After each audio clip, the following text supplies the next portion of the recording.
নমস্কার বন্ধুরা, welcome to মটলেন। আজ আপনাদের জন্য তারানাথ তান্ত্রিক ফ্যান ফিকশন অবলম্বনে সুলেখিকা রূপসা রায়ের কলমে নিশিরাতের অতিথি গল্প পাঠে আমি ডেভিড, গল্পের সূত্রধার রিপর্ণা ও আমি ডেভিড। শুরু হচ্ছে নিশিরাতের অতিথি।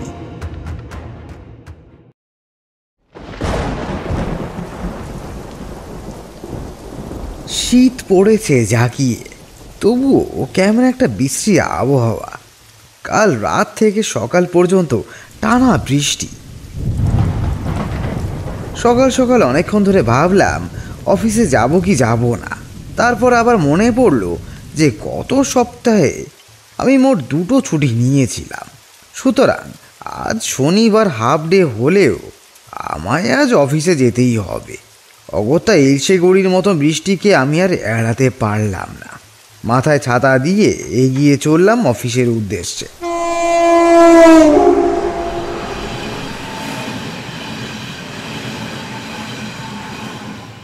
যথারীতি হাফ ডে করার পর বাইরে বেরিয়ে পড়লাম। বেরোতেই মনটা কেমন চায়ের জন্য উৎসুক হয়ে উঠল। নিত্যদিন এখানে দুখানা চায়ের দোকান বসে।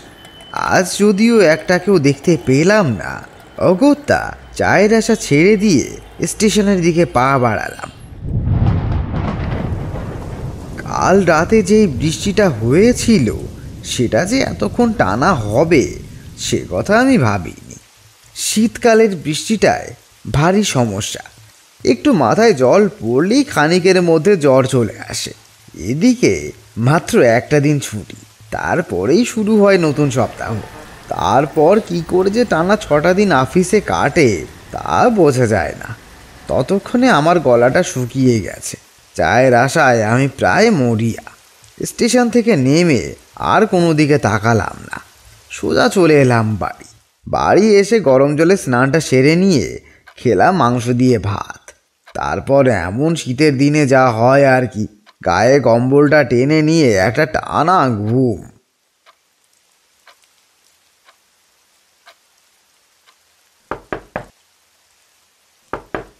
আরও কিছুক্ষণ ঘুমোতাম যদি না দরজায় টোকা পড়তো।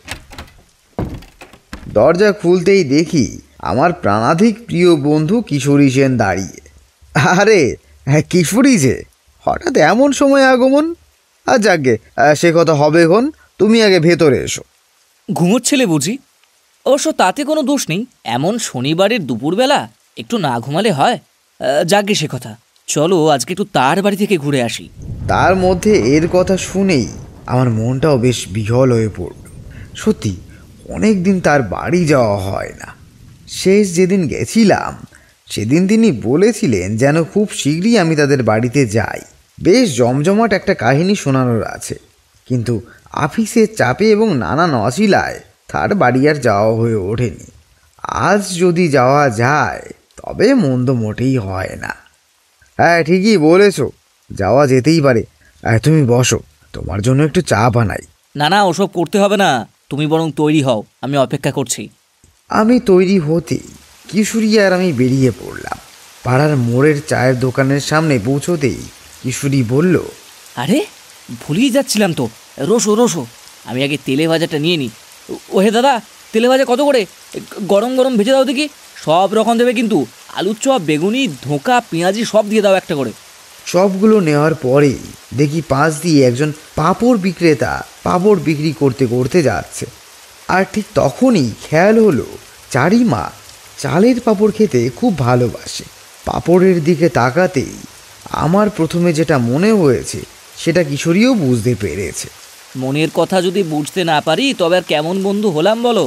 দাঁড়াও, ও দাদা দাদা, দাও দেখি চালের পাঁপড় দাও তো। তেলে ভাজার পাঁপড় নিয়ে মটলেনের দিকে এগোলাম। পাড়ার ওই মোড় থেকে নিয়ে নিলাম একটা পাসিং শো এর প্যাকেট। তারপর মটলেনে ঢুকে তারানাথের বাড়ির দোরগড়ায় ঢুকে দরজায় টোকা দিলাম। যাই।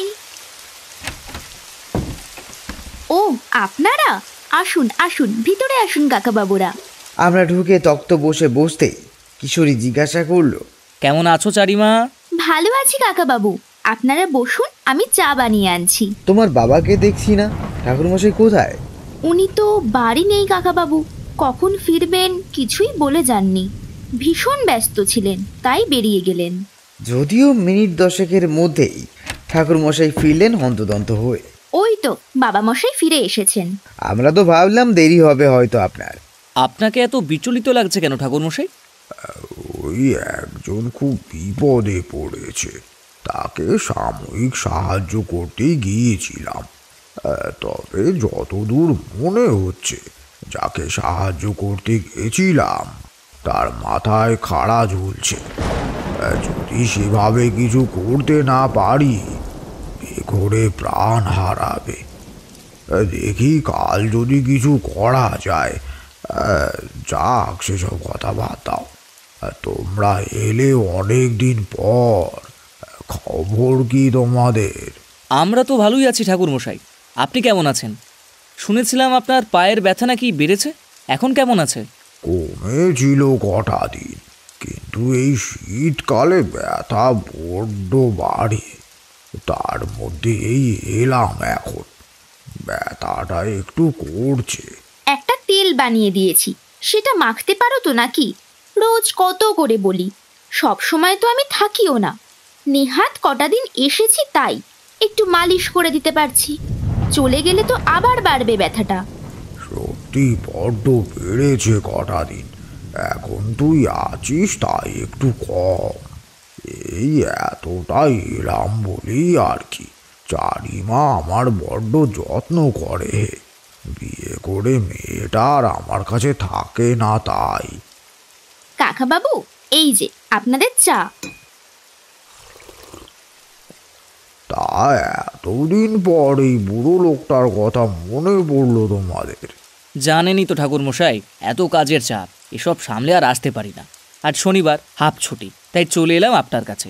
এবার এত সুন্দর সন্ধ্যায় যদি আপনি কিছু একটা শোনান, তবে গরম গরম চা আর তেলে ভাজার সাথে একদম জমে যাবে। এই দেখো, আমি তো ভুলেই গেছি। চারিমা, এই তেলে ভাজাটা নিয়ে যাও তো। বসো তোমরা, আমি মুড়ি নিয়ে আসছি। ততক্ষণে ঠিক করে নাও তোমরা কি গল্প শুনবে। ঠাকুরমশাই যেতেই কিশোরী শোধালো আমায়, কি হে, কি গপ্প শুনবে বলো? ভূত প্রেতের ব্যাপার স্যাপার তো কম শুনিনি, কিন্তু শুনতেও না মন্দ লাগে না। এর চেয়ে তুমিই বলো, বুঝলে। ধুর, আমার মাথাতে তো আসছে না। তার চেয়ে ঠাকুরমশাই ঠিক করুক। এই নাও, এবার শুরু করো তোমরা। আর দাও দেখি একটা পাঁচিংশ এগিয়ে দাও।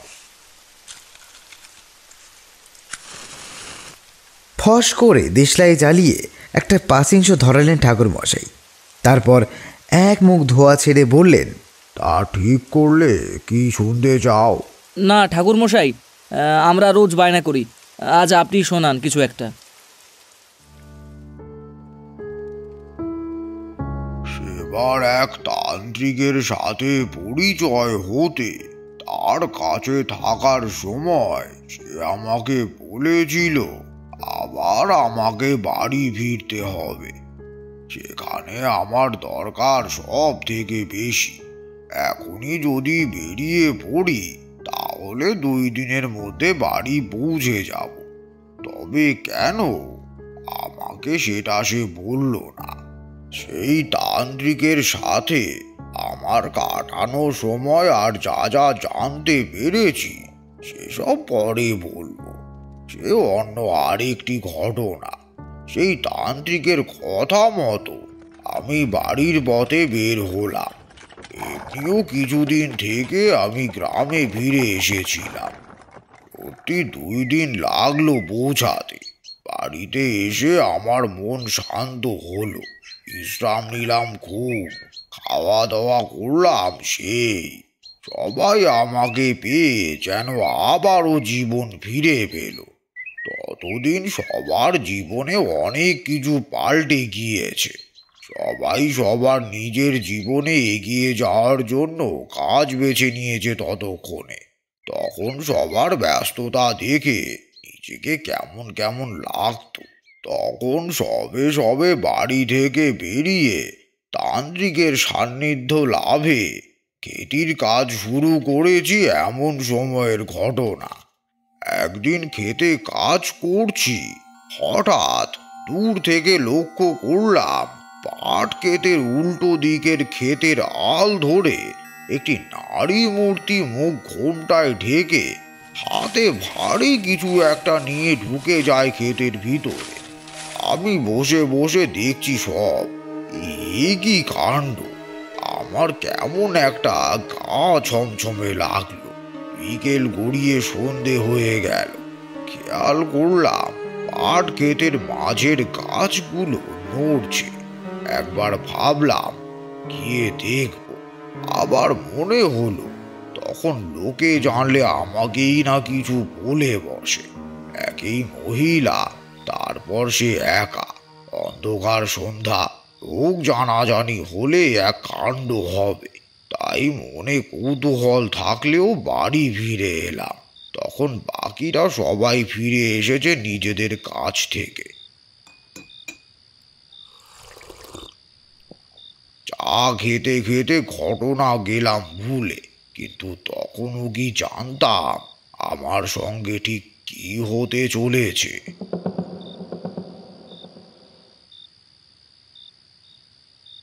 রাতের খাবার দাবার খেয়ে নিজের বিছানা নিয়ে সবে মাত্র শুতে গেছি, দেখি অন্ধকারে যেন ঠিক চারিদিক ডুবে গিয়েছে। মোমবাতিটাও দপদপ করতে করতে নিভে গেল। আকাশে একটা তারাও চোখে পড়ল না।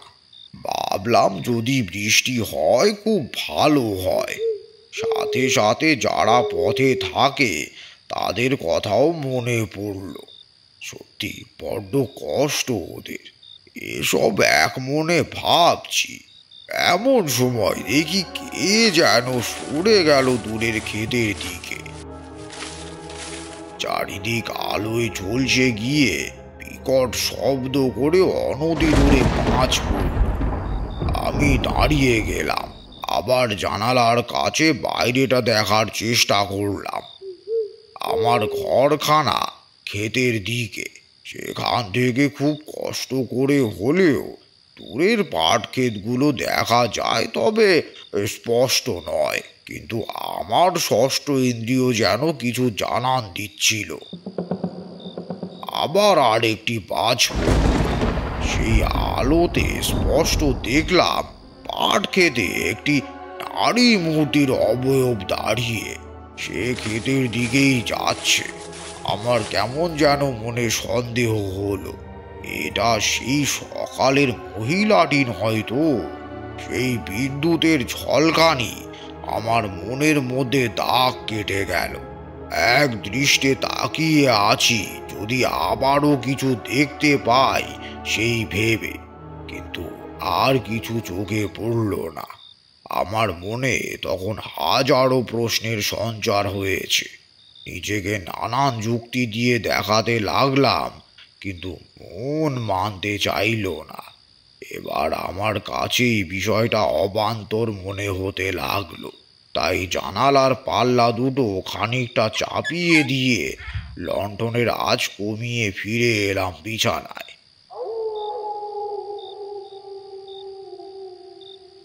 শুয়ে পড়ার সাথে সাথে কিন্তু ঘুম এলো না।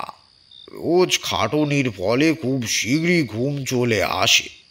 আজ এসব ভাবনার জন্য আরো বেশি করে এসব ভাবিয়ে তুললো আমায়। তাও যথাসম্ভব নিজের মনকে বুঝিয়ে চুপ করালাম। ঘুমে যখন চোখ বুজে এসেছে, ঠিক সেই সময় কে যেন আমায় ডেকে উঠল। আয়, এইদিকে আয়। আমার ক্ষুধা লেগেছে, লেগেছে খুব তৃষ্ণা। কিছু খেতে দে না আমায়, একটু জল দে।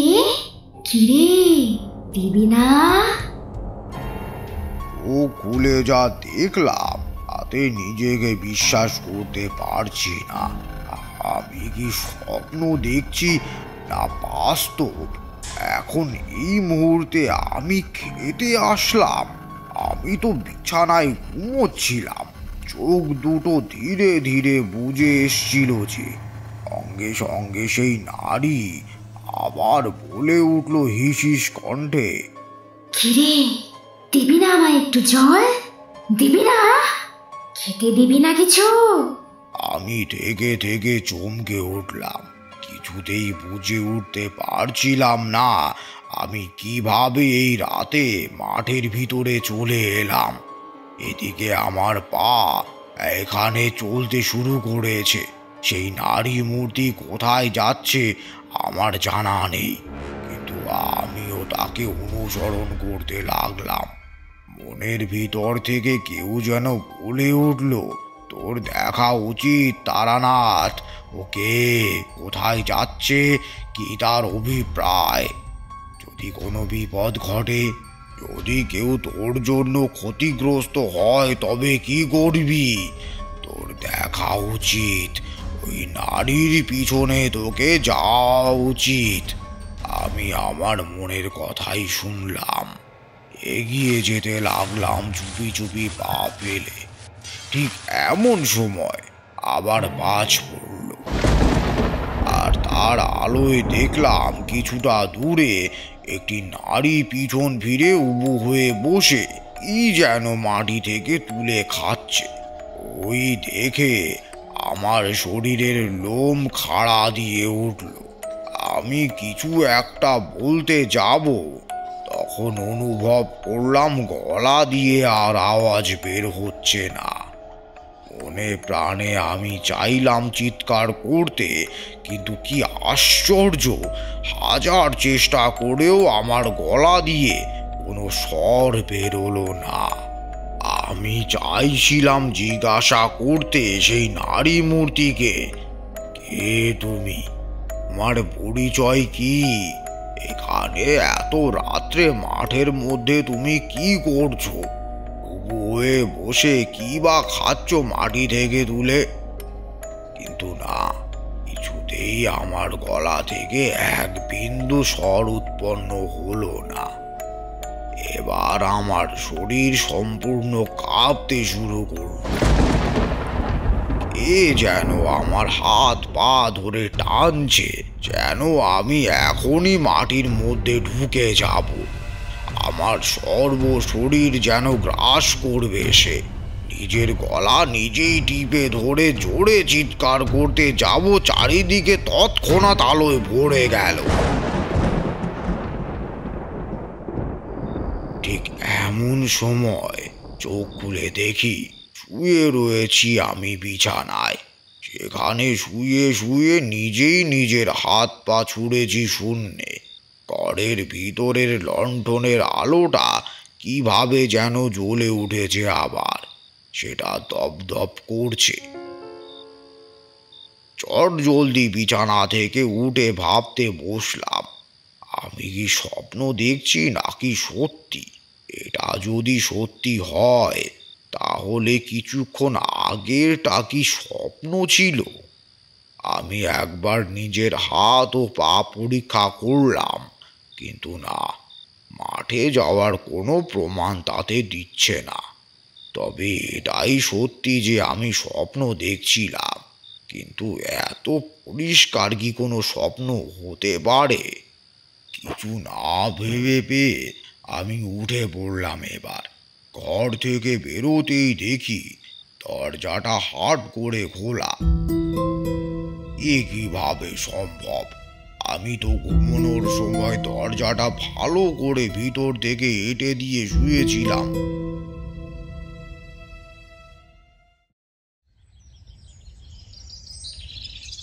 মুখ ধুয়ে এসে চা খেয়ে আমিও বেরিয়ে পড়লাম ক্ষেতের দিকে। দেখতে গেলাম ক্ষেতে কতখানি জল জমেছে, আজও বৃষ্টি হয়েছে কিনা। ক্ষেতের কাছে এসে দেখি অনেকটাই জল জমে গেছে। সাথে একখানা নিড়ানি নিয়ে এসেছিলাম, সেটা দিয়ে ভালো করে আবারও মাটিখানা আলগা করে বীজ ছড়িয়ে দিয়ে বিশ্রাম নিতে বসলাম। ঠিক এমন সময় এক ব্যক্তি এসে বললেন, এবার তো ভালো ধান গম হয়েছে। আমি চাই এই ধান আর গম কিনে নিতে, আমার খুব দরকার। আপনি একটা কাজ করবেন, এইখানে যার যা জমি আছে তাদের বলবেন আমার সঙ্গে একটু কথা বলতে। সেদিনের মধ্যে আমি সব কথা শেষ করে ফেললাম। সবাই ধান গম দিতে প্রস্তুত। শুধু তাই নয়, এছাড়াও যা বাড়তি ফসল ফলেছে সে সব নিতে চায়। আমায় প্রায় 3টে গাড়ি দিয়ে সে দিয়ে গেল সেগুলো করে। সব ফসল বোঝাই করে যেন আমি তার বাড়িতে পৌঁছে দিয়ে আসি। ঠিকানা এবং টাকা পয়সা সব আমায় দিয়ে গেল সে। পরদিন আমি ফসল কেটে সব বন্দোবস্ত করে রাখলাম। তারপর দিন সকাল হতেই বেরিয়ে পড়লাম পঙ্কজ বাবুর বাড়ির উদ্দেশ্যে। পঙ্কজ বাবু বলেছেন থাকার কোনো অসুবিধা হবে না, তিনি সব ব্যবস্থা করে দেবেন। গরুর গাড়িতে করে প্রকৃতি উপভোগ করতে করতে আমি এগিয়ে চললাম।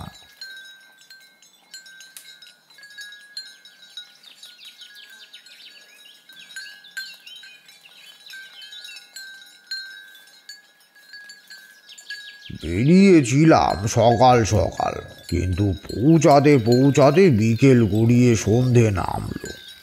যখন আমি পঙ্কজ বাবুর বাড়ির সামনে পৌঁছালাম তখন সন্ধে উতরে গিয়েছে। আশেপাশের বাড়ি থেকে শঙ্খ এবং উলুধ্বনির আওয়াজ ভেসে আসছে। পঙ্কজ বাবুর বাড়ি এক বিশাল অট্টালিকা প্রায়। সেখানে ঢুকতেই চাকর বাকর সবাই এগিয়ে এলো আমার নিজের পরিচয় দিতে এবং পঙ্কজ বাবুর কথা বলতে। সবাই আমাকে ভিতরে নিয়ে গেল।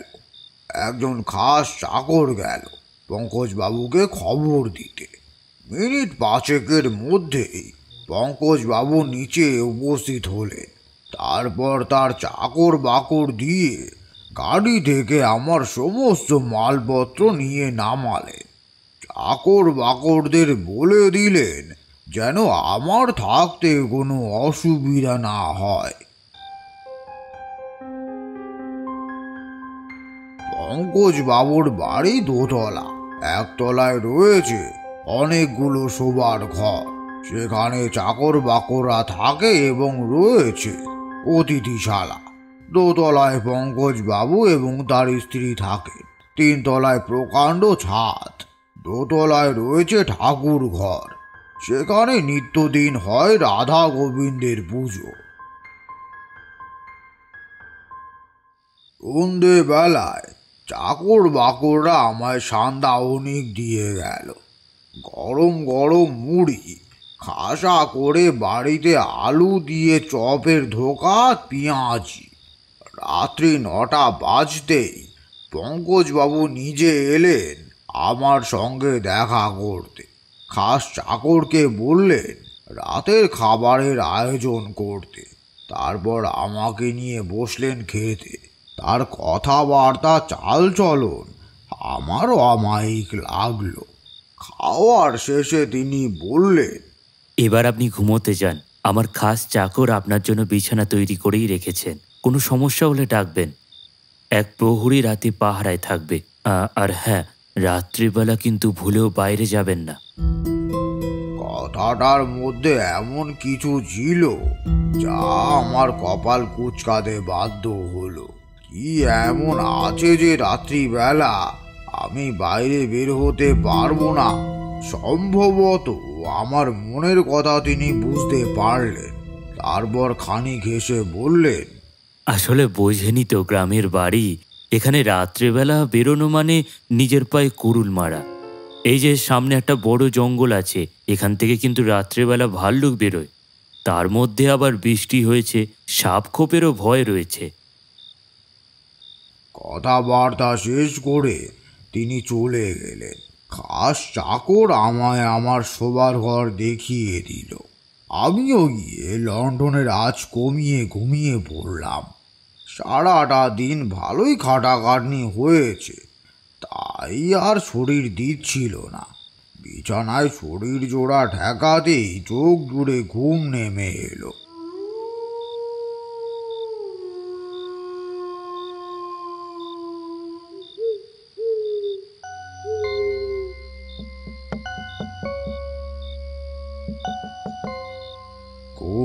ভাঙলো তখন রাত্রি 2 কি 2:30 হবে। ঘরের বাইরে কেমন একটা খটখট আওয়াজ হচ্ছে। কিসের আওয়াজ ঠিক ভেবে পেলাম না। পঙ্কজবাবু বলেছিলেন ঘরের বাইরে একজন প্রহরী থাকবে, তবে কি সেই এই আওয়াজ সৃষ্টি করছে? আমিও চুপচাপ কোনো শব্দ না করে দরজা খুলে বাইরে এলাম। প্রহরীকে দেখলাম সে দেওয়ালে হেলান দিয়ে নাক ডাকছে। আমি সদর দরজার চাবি খুলে বাইরে বেরিয়ে গেলাম। তখন আকাশে চাঁদ উঠেছে, তার জ্যোৎস্নায় খুব ভালো করে দেখা না গেলেও আবছা সব দেখা যাচ্ছে। বাড়িটা সেভাবে তখনও আমার ঘুরে দেখা হয়নি। চাকর বাকর এবং শুধু পঙ্কজবাবুর সঙ্গেই আমার দেখা হয়েছে। আমি বাইরে বেরোতেই হঠাৎ শব্দটা আবার বেড়ে উঠল। বুঝলাম আওয়াজটা আসছে বাড়ির পিছন দিক থেকে, কিন্তু বাড়ির পিছনে তো আছে ছোট একটা পুকুর আর কুয়ো পাড়। কি মনে হতেই আমি আবার সদর দরজা দিয়ে ভিতর থেকে বাইরের দিকে এক দৃষ্টিতে তাকিয়ে রইলাম। মিনিট 5-এর মধ্যেই দেখতে পেলাম সেই দৃশ্য, যা আমি স্বপ্নেও কল্পনা করিনি। দেখলাম একটা নারী মূর্তি, মাথায় ঘোমটা দেওয়া, হাতে কিছু একটা নিয়ে নিঃশব্দে বাড়ির বাইরে চলে গেল। কি মনে হতে আমার মনে পড়ে গেল সেই পাট ক্ষেতের নারীটিকে।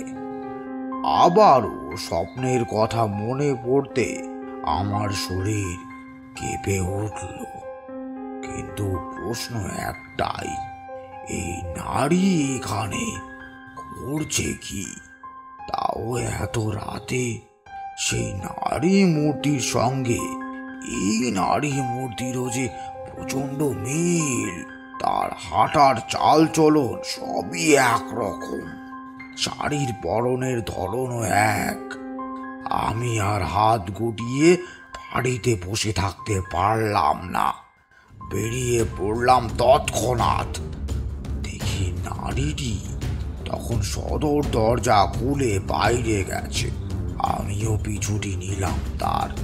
কিন্তু কি আশ্চর্য, সেই নারী মূর্তি এবার দৌড়াতে শুরু করলো। আমিও তার পিছু পিছু দৌড়াতে শুরু করলাম, কিন্তু কিছুতেই তাকে আর ধরতে পারলাম না। সে যেন হাওয়ার গতির বেগে দৌড়াচ্ছে। তাকে ধরার সাধ্য এই পৃথিবীর কারোর নেই। আমার পায়ে ইতিমধ্যে ব্যথা হতে শুরু হয়ে গিয়েছে। যথেষ্ট জোরে দৌড়াচ্ছি, কিন্তু না, তাকে কিছুতেই ধরতে পারছি না। এমন সময় কি মনে হতে আমি পিছনের দিকে ফিরে চাইলাম। একবার দেখা উচিত আমি ঠিক কতটা রাস্তা দৌড়ে ফেলেছি। পিছনের দিকে চেয়ে দেখলাম ঘুটঘুটে অন্ধকার, তার মানে অনেকটা পথ।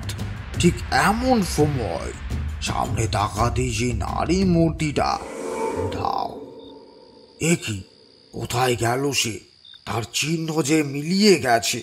আশেপাশে ওই অন্ধকারের মধ্যে পরিমারি করে খুঁজতে লাগলাম, কিন্তু না, তার দেখা আর মিলল না। বুঝতে পারছিলাম না এখন আমার কি করা উচিত।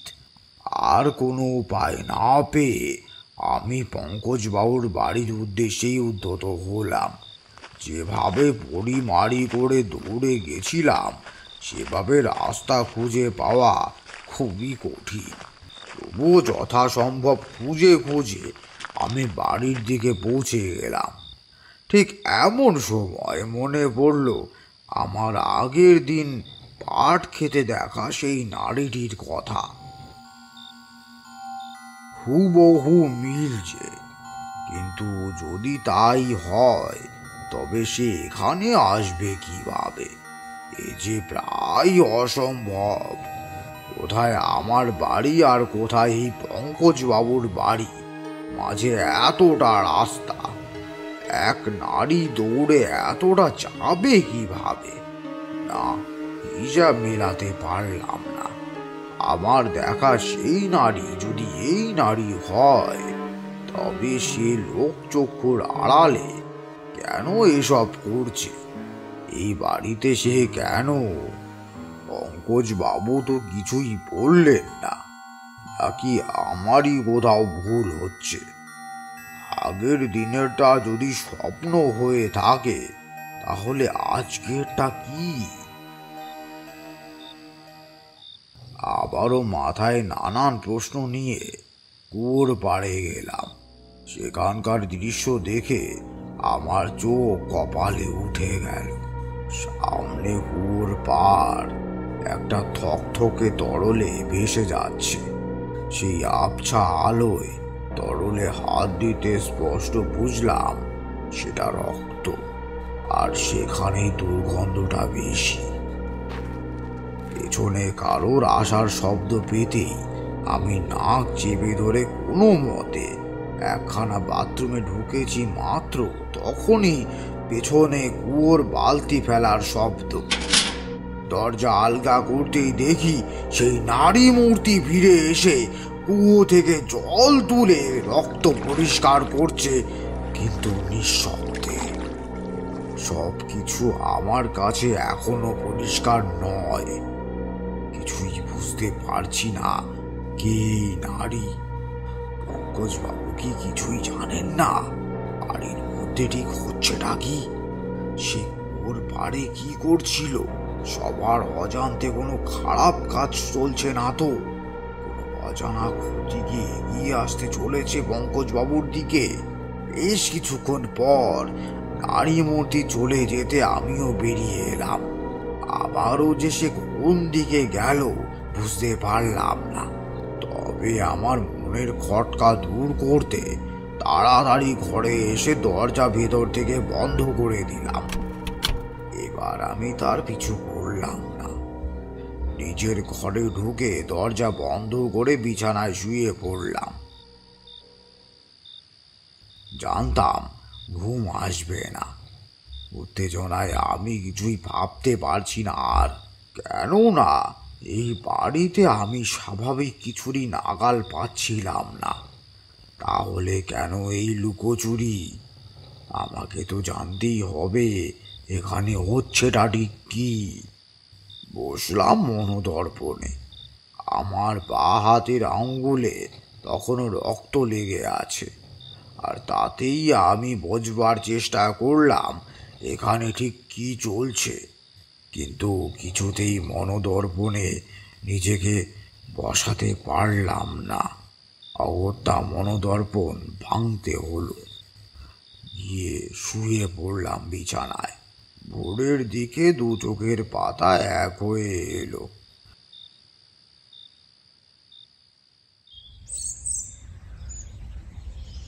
মুখ ধুয়ে বারান্দায় আসতে একটা চাকর এসে চা মুড়ি দিয়ে গেল। সেসব খাচ্ছি, তখন বাইরে থেকে এলেন পঙ্কজবাবু। পরনে থানের ধুতি পাঞ্জাবি। আমায় দেখে হেসে বললেন, ঠাকুরমশাই, কাল অনেক রাত করে এলেন, তাই আর এসব নিয়ে কোনো কথা বলা হয়নি। আজ সকাল সকাল তাই ভাবলাম হিসেব নিকেশটা করেই ফেলি। আমার চাকর এখনই সব ধান গম আর বাড়তি সব শস্য নিয়ে আসছে। আপনিও আপনার খাতাটা নিয়ে আসুন। কোন চাষির কতটা ধান গম শস্য আছে তা বলে দিন। আমিও আপনার হিসেব নিকেশ সব দেখে টাকাটা বুঝিয়ে দিই। তার গলা অসম্ভব শান্ত। তবে কি উনি কাল রাতের ঘটনার বিষয়ে কিছু জানেন না? কে এই নারী? তার পরিচয় বা কি? সত্যি কি চেনেন না পঙ্কজবাবু তাকে? এই নারী যে কাল রাত্রিবেলায় কুয়োর পাড়ে এক বিচ্ছিন্ন ঘটনার নেত্রী, তার বিষয়ে কি উনি জ্ঞাত নন? এহে, একদম ভুলে গিয়েছিলাম। আপনি বসুন। চাকর বলল কে যেন সকালবেলা আমার সঙ্গে দেখা করতে এসেছিল। আমি শুনে আসছি, আপনি একটু বসুন। উনি বেরিয়ে যেতেই আমার মনে খটকা লাগলো। সকালবেলা কেউ ওনার সঙ্গে দেখা করতে এসেছে। সে কে? সেই নারী নয় তো? যদি সে কোনোভাবে পঙ্কজবাবুর ক্ষতি চায়, পঙ্কজবাবু চলে যেতেই আমি ভাবলাম পিছু পিছু আমি দেখে আসি ব্যাপারটা, কিন্তু সেসব করার আর দরকার পড়ল না। সেই ব্যক্তিকে নিয়ে এখানেই আসলেন তিনি, আমার সামনে বসিয়ে তাকে জিজ্ঞাসা করলেন, আরে শ্যামল, আমি তো জানতাম না তুমি দেখা করতে এসেছো। তা বলো, কি বলবে বলো। আমায় একবার দেখে সেই শ্যামল নামক ব্যক্তি একটু ইতস্তত বোধ করল। বুঝলাম নিশ্চয়ই কোনো গোপন কথা যা সে আমার সামনে বলতে চাইছে না। শ্যামল নামক ব্যক্তির মনের কথা বুঝতে পেরে পঙ্কজবাবু বললেন, কোনো অসুবিধা নেই শ্যামল, তুমি ওনার সামনে সব কথা খুলে বলতে পারো। বলো, কিসের জন্য তুমি এত সকালবেলা আমার কাছে ছুটে এলে, বলো।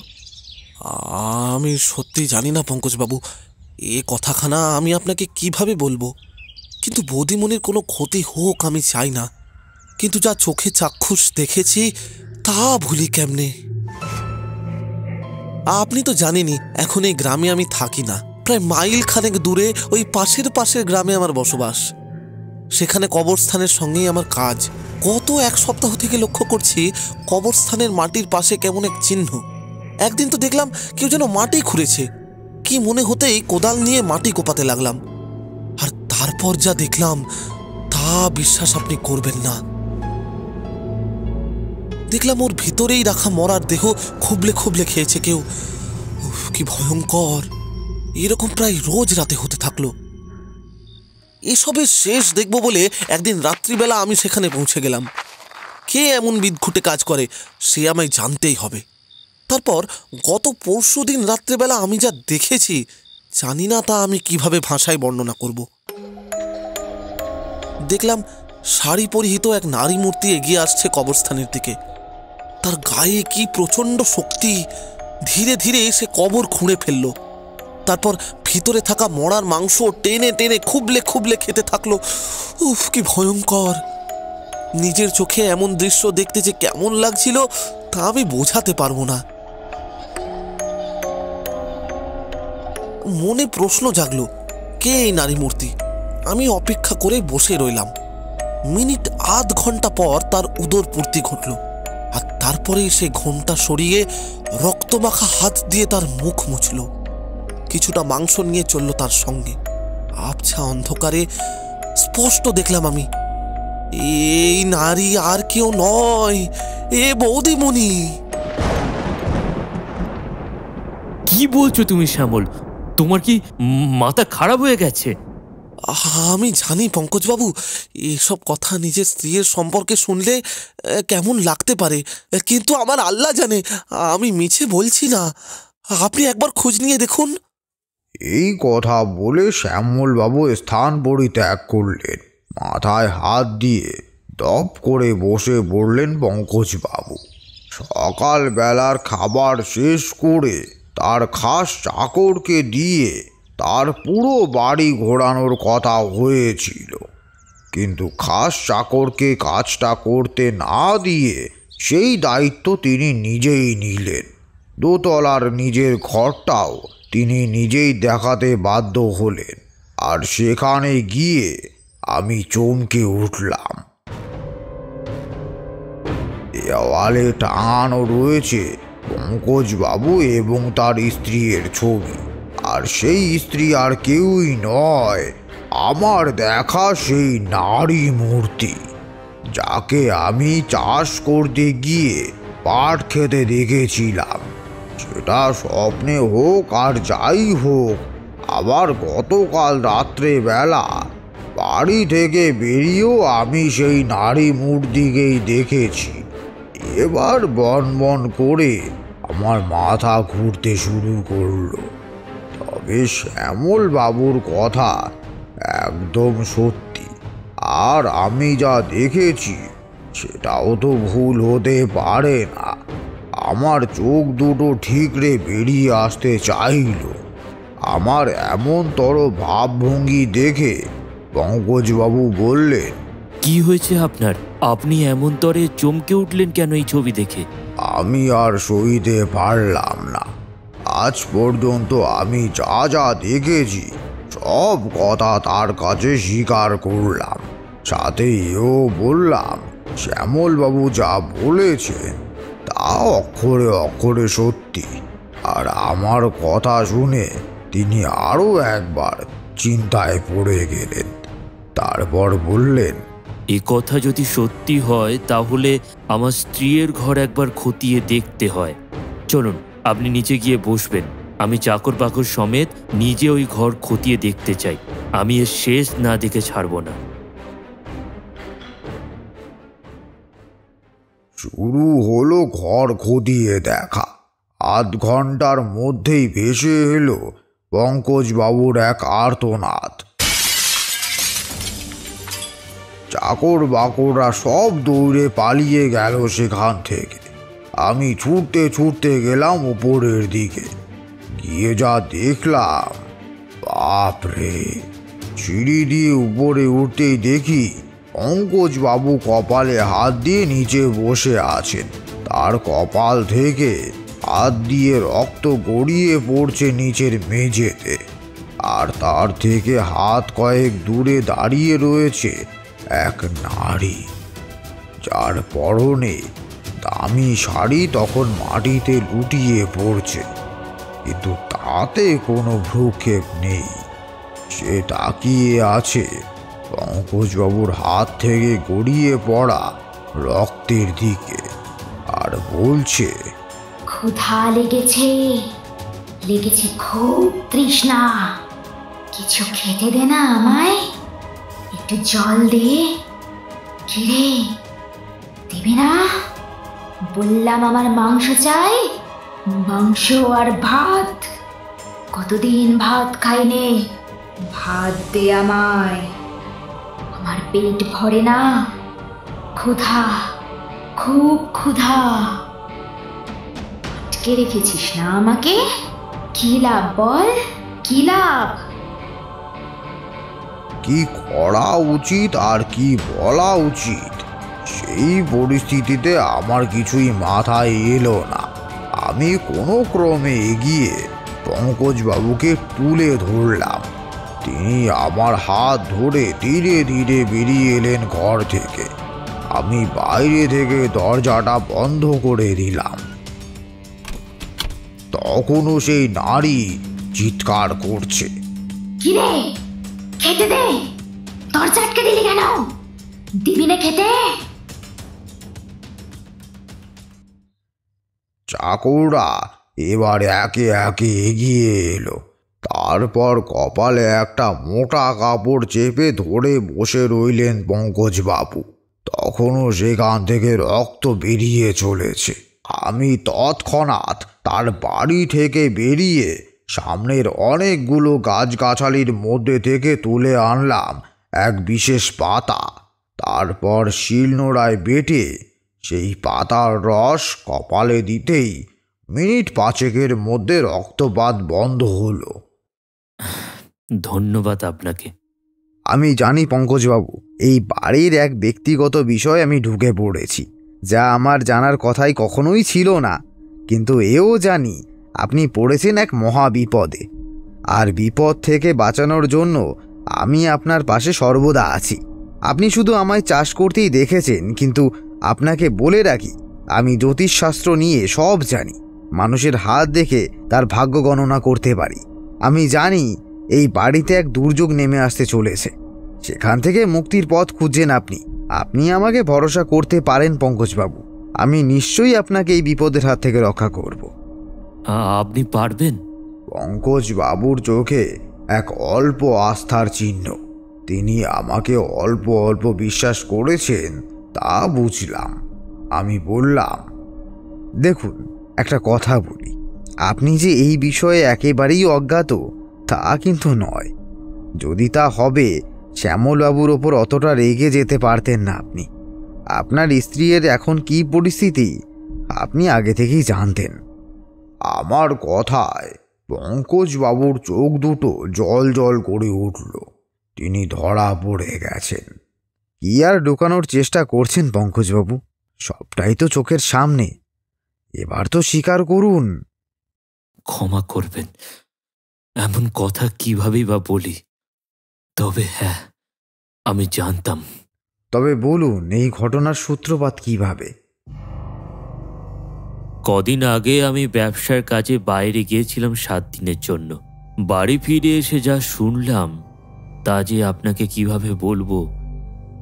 যেহেতু বাড়িতে কোনো সঠিক ঠিকানা দিয়ে যায়নি, তাই কেউ আমাকে টেলিগ্রাম করতে পারেনি। আমি বেরিয়ে যাবার পর আমার স্ত্রী গিয়েছিল এক মন্দিরে পুজো দিতে। মন্দিরে খুব একটা লোক যায় না, আর সেই মন্দিরেই নাকি এসেছেন এক নতুন তান্ত্রিক। সে তান্ত্রিকের কাছে পুজো দিয়ে যখন সে বাড়ি ফেরে, তখন তার চোখ মুখ প্রচণ্ড লাল হয়ে যায়। বাড়ি এসে সে দেখে এক বিড়াল মাছ নিয়ে পালাচ্ছে, আর সেটা দেখে বিড়ালটাকে ধরে আছাড় মারে আর বিড়ালটা মরে যায়। এসব দেখে সে আরও হাসতে শুরু করে। পাশের বাড়ির বাচ্চাটা বিকেলবেলা মাঠে খেলছিল, হঠাৎই পড়ে গেলে তার হাঁটু কেটে যায়, আর আমার স্ত্রী বাচ্চাটাকে না সাহায্য করে জোরে জোরে হাসতে থাকে, আর বাচ্চাটার ক্ষতস্থান থেকে পড়া রক্ত চাটতে থাকে। আপনি তো দেখেছেন, আমাদের ঘরের পাশেই একটা ঠাকুর ঘর রয়েছে। সেখানেই বাড়ির চাকর পুজো দিচ্ছিল। ঘণ্টার আওয়াজ এবং ধুনার গন্ধ শুকে সে পাগল হয়ে যায়। ঠাকুর ঘরে ঢুকে সমস্ত কিছু ছুঁড়ে ছুঁড়ে ফেলতে থাকে, ধাক্কা মেরে ফেলে দেয় চাকরকে, আর তারপর সেই চাকর মাথায় আঘাত পেয়ে পড়ে যায় মাটিতে। আমার স্ত্রী সেই কাণ্ড দেখে খিলখিল করে হাসতে থাকে আর মাথায় রক্ত চাটতে থাকে। বাড়ি ফিরে এসে শুধু এইগুলো নয়, আরও অনেক খবরই জানতে পারি। সকাল থেকে নাকি সে কিছু হয় না, কিন্তু সন্ধ্যা পেরোলেই তার নাকি মাংস খেতে ইচ্ছা করে। গত কয়েকদিনে সে নাকি একদিনে 3টে পাঁঠার মাংস খেয়েছে। একাই সব সাবড়ে দিয়েছে, হাড়গুলো পর্যন্ত রাখেনি। নেহাত টাকার জন্য চাকর বাকরগুলো বাড়িতে আছে, না হলে কবেই চলে যেত। ভাবলাম আপনার ধান গম শস্যগুলো কিনে বাইরে বিক্রি করব, বেশ টাকা হবে। এদিকে বাড়ির যা অবস্থা। দীর্ঘ নিঃশ্বাস পড়ে পঙ্কজবাবুর। তিনি আবার বলতে শুরু করেন, দিন দিন কি পরিমাণে হিংস্র হয়ে উঠেছে সে আপনি তো জানেন না। আর তার 1% হয়তো আজ আপনি নিজের চোখে দেখলেন। ও যে আজকাল আমাকেও সহ্য করতে পারে না, তেড়ে মারতে আসে। আমি কি করি বলুন তো? ভরসা রাখুন, আমি সবটা দেখছি। পরের দিন সকালবেলা আমি বেরোলাম পঙ্কজবাবুর বাড়ি থেকে। তারপর নিজের বিশেষ কিছু কাজ সেরে ফিরলাম বিকাল বিকাল। আগে থেকেই বলে রেখে গেছিলাম তার স্ত্রীকে যেন বাড়ি থেকে বের না করা হয়। সেই কথা রেখেছিলেন পঙ্কজবাবু। একটা কথা বলি পঙ্কজবাবু, আপনার স্ত্রী এখন নিজের মধ্যে নেই, আর তার উপর ভর করেছে এক ভয়ঙ্কর অশরীরী আত্মা। আপনি আমার উপর ভরসা রাখুন, বিশ্বাস রাখুন, আমি সবটা ঠিক করে দেব। কিছু খেতে দিয়েছেন তাকে? হ্যাঁ, ভাত ডাল তরি তরকারি সব কিছুই সাজিয়ে দেওয়া হয়েছে, কিন্তু সে কিছু ছুঁয়ে দেখেনি। শুধু মাংসের বাটিটা থেকে মাংসগুলো খুবলে খুবলে খেয়েছে। এই নিন, এই বিশেষ ঔষধটা একটা খাবারের মধ্যে মিশিয়ে বাইরে দিন।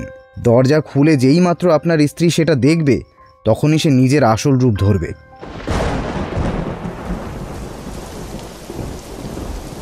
সময় পেরিয়ে যায় নিজের মতো। আমরা অপেক্ষা করছি সঠিক সময়ের। আমি দরজার সামনে দাঁড়িয়ে দেখছি ঠিক কি হতে চলেছে। সত্যি যদি সেই নারী মূর্তি এই বাড়িতেই আছে, তবে তাকে ধরার জন্য যে টোপ আমি দিয়েছি সেটাই কাজে দেবে। খাবারটা দরজার সামনে দিয়ে আসতে আসতে শিকল খুলে দিলাম দরজার। আমি বাইরে আড়ালে অপেক্ষা করতে লাগলাম কি হয় সেটা দেখার জন্য। তার স্ত্রী বাইরে এসে নিচে রাখা জিনিসটির ওপর ঝুঁকে পড়ে গন্ধ শুকে সেটাকে চাটতে শুরু করে। এটাই সঠিক সময়। আমিও ছুটে বাইরে এলাম।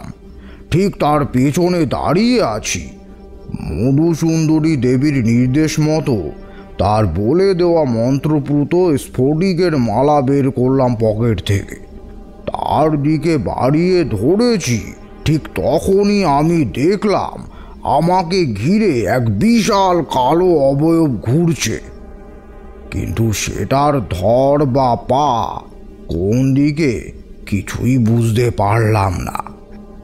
আমার হাতের মালার মন্ত্রের জোরে আলো প্রদান করছে। বিচ্ছুরিত আলোর কারণে সেটা হঠাৎ ছিটকে সরে গেল। যত আলো বাড়ছে সেটা দূরে সরে যাচ্ছে আর কেমন একটা যান্ত্রব আওয়াজ বের করছে। আমি স্ফটিকের মালা খানিক আড়াল করতে যা দেখলাম তাতে নিজের চোখকে বিশ্বাস করতে পারছি না। উফ, সে কি দৃশ্য! আমার সামনে বাতাসে ভাসছে একটি কালো অবয়ব, যার মাথা পেছনে হেলে পড়েছে। চুলগুলো এমনভাবে উড়ছে যেন সেটা তার হাত। পাগুলো ভাঁজ হয়ে পেছন দিকে মোড়ানো, আর তার উদর মাঝ বরাবর হা হয়ে আছে। সেটা যেন তার বিশাল মুখ। তার ভেতরে একটি গোল মতো কিছু নড়াচড়া করছে। আমি মালাখানি আরও আড়াল করে ভালো করে জিনিসটাকে দেখবার জন্য এগিয়েছি। মুখ বাড়িয়ে যেই দেখতে গেছি, অমনি সেই ফাঁকা অংশ থেকে লম্বা মতো কিছু একটা বেরিয়ে এসে আমার গলা পেঁচিয়ে ধরে। নিজেকে ছাড়ানোর জন্য হাত দিয়ে সেই যে পিচ্ছিল আঠালো অংশটিকে ধরেছি, অমনি সেটা স্ফটিকের মালার আলো পড়তেই সাথে সাথে আমাকে ছেড়ে দেয়। এক বিজাতীয় আওয়াজ করে বলে, জানিস না আমার বিরাট ক্ষুধা। উফ, ক্ষুধা লেগেছে আমার, খেতে দে আমায়। আমার মুখের গ্রাস তুই আত্মসাৎ করবি? এত বড় সাহস তোর! তোকেই যে আমি আমার খাদ্য বানাবো।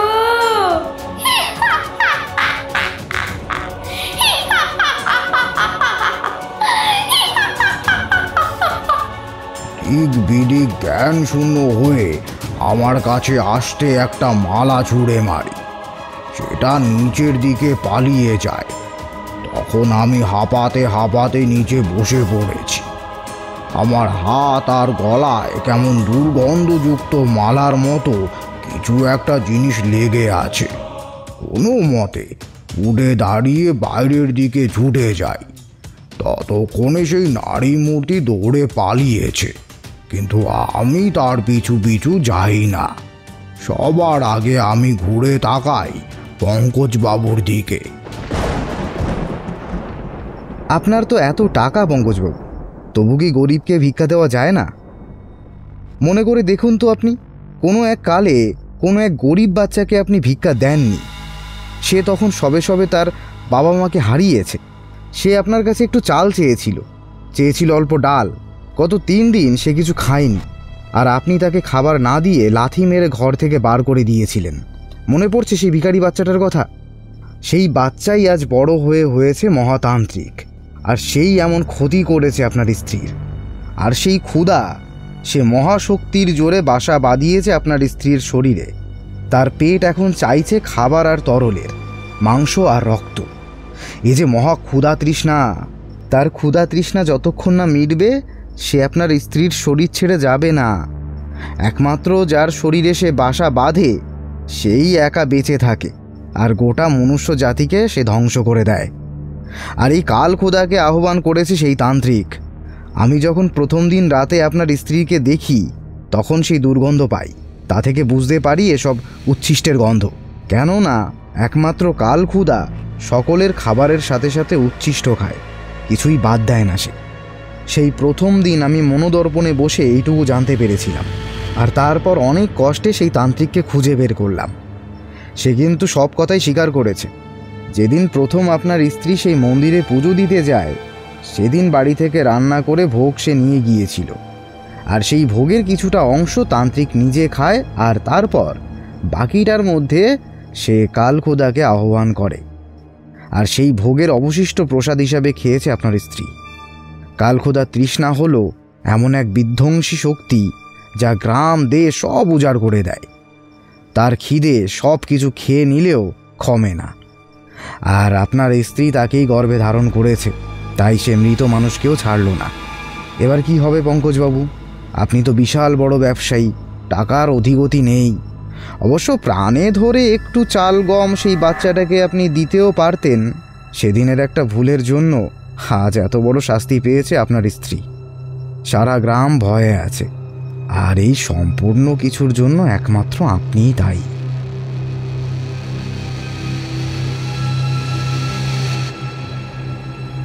আমায় ক্ষমা করে দিন আপনি।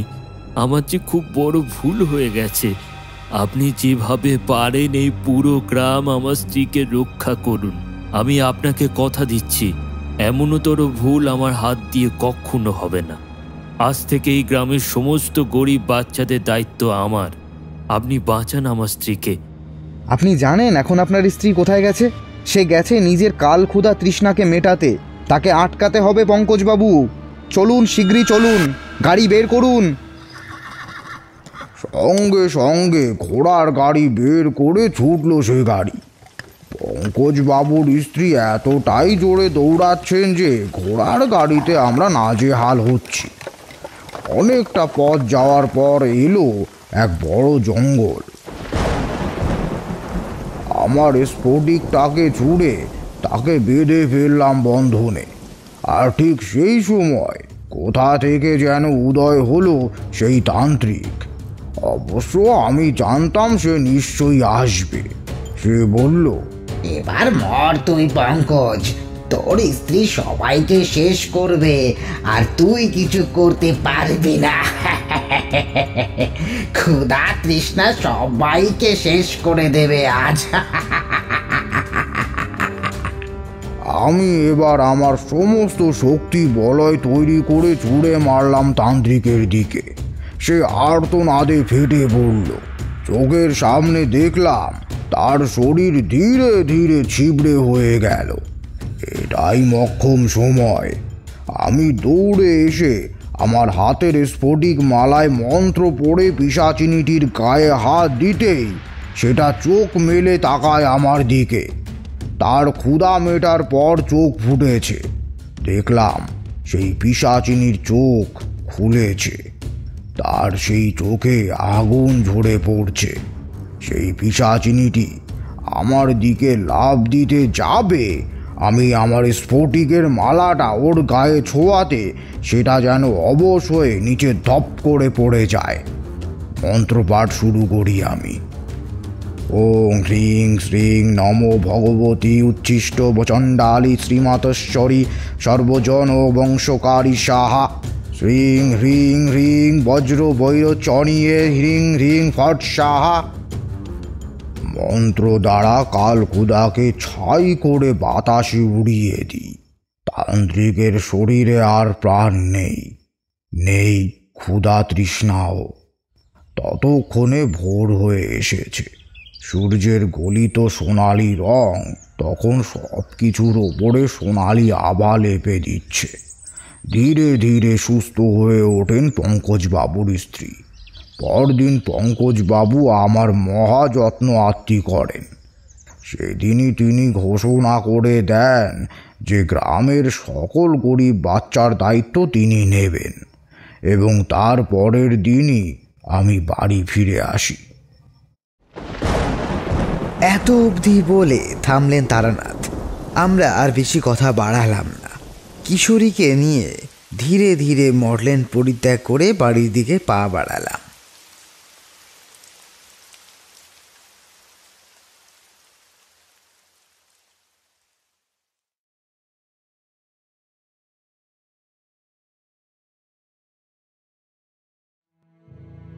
এতক্ষণ শুনছিলেন তারানাথ তান্ত্রিক ফ্যান ফিকশন অবলম্বনে সুলেখিকা রূপসা রায়ের কলমে নিশিরাতের অতিথি। গল্প পাঠে অর্থাৎ বিভূতির ভূমিকায় ডেভিড, গল্পের সূত্রধর আমি রিপর্ণা ও ডেভিড, তান্ত্রিক ও তারানাথ তান্ত্রিকের ভূমিকায় ডেভিড, কিশোরীর ভূমিকায় সুমিত ভট্টাচার্য, চারে পেতনি ওরফে সৃষ্টির ভূমিকায় রূপসা, পঙ্কজবাবুর ভূমিকায় তিতাম, শ্যামলবাবুর ভূমিকায় রাহুল, পোস্টার ডিজাইনার পিয়ালি, আবহ সঙ্গীত ও স্পেশাল এফেক্টে মৃত্যুঞ্জয়। সমগ্র পরিচালনা টিম মটলেন। বিভিন্ন স্বাদের গল্প শোনার জন্য আমাদের চ্যানেলটিকে সাবস্ক্রাইব করে আমাদের পাশে থাকবেন। আর আজকের গল্পটি কেমন লাগলো তা লাইক এবং কমেন্টের মাধ্যমে অবশ্যই জানাবেন। নমস্কার, ধন্যবাদ।